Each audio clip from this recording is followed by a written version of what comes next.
Sir, Mainpuri में घटना हुई अखिलेश यादव जी की रोड शो में महाराणा प्रताप की मूर्ति पे कुछ लोग चढ़ के झंडा फहराए। उसके बाद जो एक समाज विशेष के ऊपर वहाँ पे जो मामला ठन गया दो समाजों के बीच में, उसमें क्या कहना चाहिए? आपको लगता है कि जो अखिलेश यादव पिछड़े वर्ग के नेता हैं, पिछड़े समाज से आते हैं, इसलिए उनका चाहे वो मुख्यमंत्री आवास धुलवाने की बात हो या जिस मंदिर में गए हैं उस मंदिर को धुलवाने, इसलिए ऐसा इस तरीके की भाषा भारतीय जनता पार्टी के लोगों की इस्तेमाल हो रही है, वो बता रही है कि वो हार ही नहीं रहे हैं, उनका सुपड़ा साफ हो रहा है। हमारे नेता माननीय अखिलेश यादव जी इस बात को हर बार कहते हैं कि उत्तर प्रदेश से ही भारतीय जनता पार्टी दिल्ली में सरकार बनी थी और उत्तर प्रदेश से ही दिल्ली से वापस जाएंगे। कुछ इस समय हम उन्नाव में मौजूद हैं। उन्नाव में हमारे पे यहीं पे अखिलेश यादव की रैली थी। अखिलेश यादव रैली करके जा चुके हैं। हमारे साथ में समाजवादी पार्टी के प्रवक्ता पूर्व एमएलसी सुनील साजन जी हैं। बात करेंगे इनसे, बात करते हैं। सर, इस बार उन्नाव का क्या मूड है? मुझे लगता है आज तो मूड साफ़ हो गया और मूड तो उसी दिन साफ़ हो गया था जिस दिन माननीय अन्नू टंडन जी ने नामांकन किया था। आदरणीय डिम्पल यादव जी उनके नामांकन में आई थी। और बाकी जनता राजनीति में और चुनाव में जनता मूड बताती है। पूरा शहर जाम है, जिधर देखिए उधर केवल एक ही नारा आ रहा, अखिलेश यादव जिंदाबाद, समाजवादी पार्टी हम देखते हैं अभी हम बाहर भी, इधर भी, पंडाल में भी पूरा जनसैलाब है। अखिलेश यादव का कहा भी जाता है, अखिलेश यादव जब सड़क पे निकलते हैं तो सड़कें जाम हो जाती हैं। जिस मैदान में रैली करते हैं वो मैदान जनसैलाब से उमड़ उठता है, लेकिन वो वोट में नहीं तब्दील होता। क्या इस बार ये जनसैलाब वोटों में तब्दील कर पाएंगे? मुझे लगता है जिस तरीके से 2 चरणों के चुनाव हुए हैं और जैसा आज तीसरा चरण हो रहा है, भारतीय जनता पार्टी के मुद्दे गायब हो गए हैं। उनकी भाषा बदल गई है। कभी मंगलसूत्र की बात करते हैं, कभी भैंस बंटवारे की बात करते हैं, कभी घर बंटवारे की बात करते हैं, कभी मुसलमान की बात करते हैं, कभी पाकिस्तान की बात करते हैं, लेकिन बेरोज़गारी की बात नहीं करते, महंगाई की बात नहीं करते, देश की सीमाओं की बात नहीं करते, किसान की बात नहीं करते, किसान की आय की बात नहीं करते। तो इसका मतलब है देश उनको हटा रहा है और इंडिया गठबंधन ही इंडिया की नई सरकार बना रहा है। तो क्या इंडिया गठबंधन और समाजवादी पार्टी ने ये सोच लिया कि इस बार अपने मुद्दों पे, अपनी ही पिच पे बैटिंग करवानी है, सिर्फ मुद्दों की बात होगी, महंगाई बेरोजगारी पे ही? ये पिच इंडिया गठबंधन समाजवादी पार्टी के साथ साथ देश की है। अगर इस देश में बेरोजगारी की बात नहीं होगी, रोजगार के इंतजाम की बात नहीं होगी, महंगाई की बात नहीं होगी, महिला सुरक्षा की बात नहीं होगी, बच्चों के भविष्य की बात नहीं होगी, नौकरी की बात नहीं होगी, उन्नाव की बात नहीं होगी, तो किसकी बात होगी?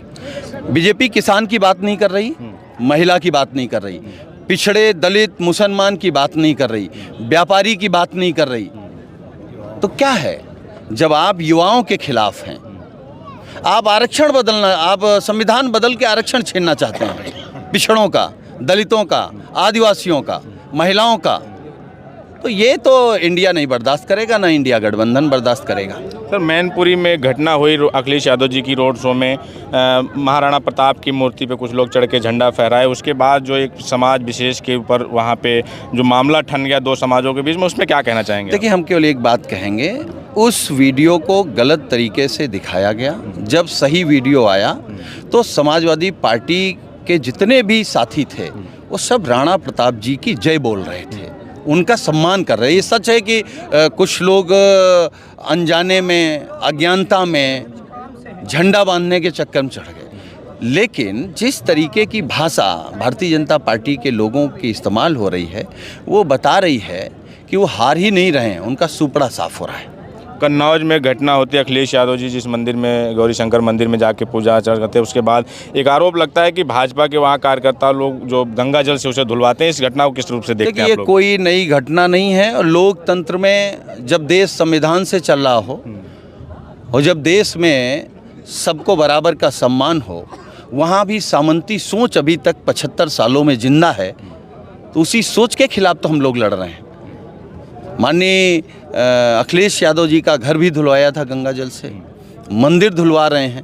तो अब पिछड़े दलित आदिवासी और महिलाओं ने मन बना लिया है, जो मंदिर धो रहे हैं उनको पूरा साफ करके, डिटर्जेंट डाल के साफ करके अब की दिल्ली भेजेंगे। तो क्या आपको लगता है कि जो अखिलेश यादव पिछड़े वर्ग के नेता हैं, पिछड़े समाज से आते हैं, इसलिए उनका चाहे वो मुख्यमंत्री आवास धुलवाने की बात हो या जिस मंदिर में गए हैं उस मंदिर को धुलवाने, इसलिए ऐसी घटना हो रही है? ये जो सामंती सोच के लोग हैं वो सिर्फ माननीय अखिलेश यादव जी से नहीं चिढ़ते, हर पिछड़े हर दलित, हर आदिवासी, हर गरीब, हर कमज़ोर व्यक्ति से जो तरक्की कर रहा है, अच्छा खा रहा है, अच्छा पहन रहा है, समाज में बराबरी की बात कर रहा है, आर्थिक बराबरी, राजनीतिक बराबरी, शैक्षिक बराबरी, धार्मिक बराबरी, सामाजिक बराबरी की बात कर रहा है, उससे चिढ़ते हैं लेकिन कुछ कर नहीं सकते। तीसरे चरण का चुनाव वोटिंग जारी है।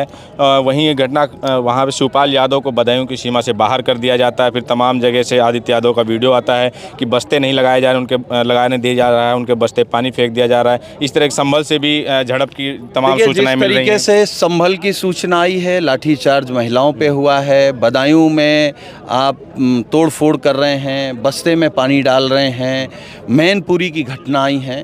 आप सब लोगों के माध्यम से, सोशल मीडिया के माध्यम से एक एक लोगों तक पहुंच गई हैं। उसका जवाब लोग साइकिल वाला बटन दबा करके और भाजपा का सफाया करके देंगे। एक आरोप लग रहा है कि प्रशासन, आप लोगों की तरफ से आरोप लगाया जा रहा है कि प्रशासन जो इंडिया गठबंधन का वोटर है, समाजवादी पार्टी का वोटर है, एक जो धर्म विशेष के ये मुस्लिम समाज के लोग हैं, उनको वोट नहीं देने दिया जा रहा है। प्रशासन हो या उत्तर प्रदेश के मुख्यमंत्री हो या देश के प्रधानमंत्री जी हों, अब इन तीनों लोगों को समझ लेना चाहिए कि देश का मूड क्या है। अब विदाई का वक्त है, कितनी सीटें आ रही हैं? 4 जून को विदाई होने। हम केवल इतना कह सकते हैं कि उत्तर प्रदेश से हमारे नेता माननीय अखिलेश यादव जी इस बात को हर बार कहते हैं कि उत्तर प्रदेश से ही भारतीय जनता पार्टी दिल्ली में सरकार बनी थी और उत्तर प्रदेश से ही दिल्ली से वापस जाएंगे। कुछ आंकड़ा आपका एक होगा कि जैसे उत्तर मुझे प्रदेश लगता है 400 पार करने लग रहा कि है। इंडिया गठबंधन और समाजवादी पार्टी मिल करके पूर्ण बहुमत की सरकार दिल्ली में 4 जून के बाद बनाएंगे। ठीक है सर, धन्यवाद। तो ये सुनील साजन जी थे, हमारे साथ बात कर रहे थे, अपनी बात रख रहे थे। आपकी क्या प्रतिक्रिया हमें ज़रूर बताएं। बने रहे हमारे साथ, मिलते हैं अगले वीडियो में। धन्यवाद।